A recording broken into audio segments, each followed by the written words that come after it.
Now, Storm Watch 12 weather with meteorologist Josh Culbreth. Welcome back to News Watch 12 midday. By the way, happy Fat Tuesday to all of you that celebrate. But for right now, there's nothing fat on the radar per se in terms of raindrops. But of course, that's going to change as we head into the overnight hours and into Valentine's Day.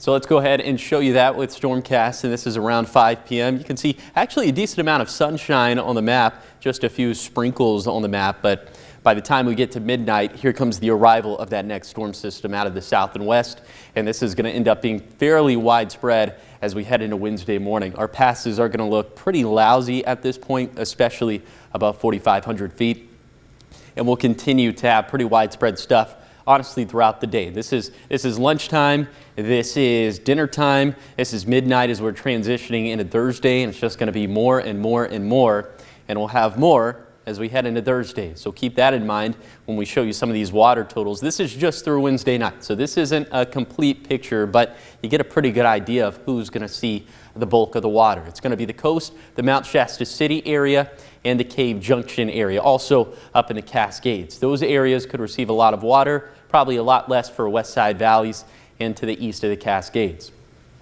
Snow levels are going to stay pretty consistently between 4,500 to 5,500 feet over the next couple of days.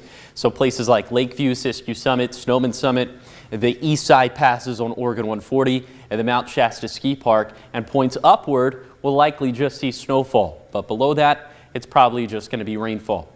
Speaking of the snow, here's some of the snowfall totals we're expecting through Wednesday night. And again, we'll have a little bit more for Thursday, but we're expecting 1 to 6 inches for Siskiyou County passes, 3 to 6 inches for our east side passes, and then 4 to 12 inches for our Cascade passes.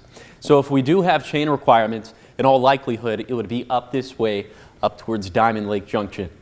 So for today, pretty dry seasonal temperatures, and we'll have, again, a little bit of sunshine, especially into the late afternoon to early evening. And then for tonight, pretty close to midnight, that's when we see the arrival of the storm system out of the south and west. So we'll have some rainfall for the coast, maybe for western Siskiyou County too, but inland spots at midnight are going to be dry. And winds will start to pick up along the coast, gusting out of the south upwards of 20 miles per hour.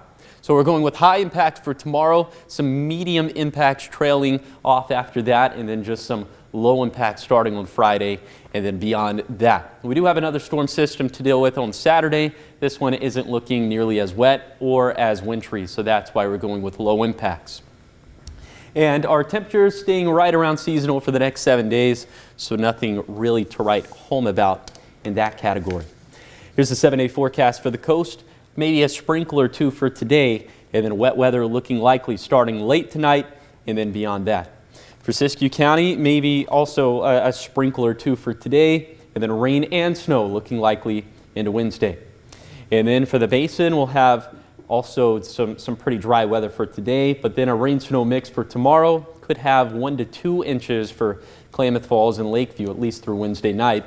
And then for the mountains, very dangerous pass travel, specifically up towards Diamond Lake Junction and up towards Willamette Pass. So please keep it very safe up that way. Better yet, just avoid that area altogether. And then for the Rogue Valley, maybe a sprinkle or two for today, and then much more rain looking likely for Valentine's Day. All right, it's kind of interesting to see how quickly that wet weather can move along. Is that part of it because of like the wind conditions, or? It's just a quick hitting storm system. So yeah, we're going from kind of ho-hum weather today. You'll look up, you'll see some sunshine. All of a sudden tomorrow, snow up in our passes. So life comes at you quick sometimes. All right. Well, thank you, Josh. Of course.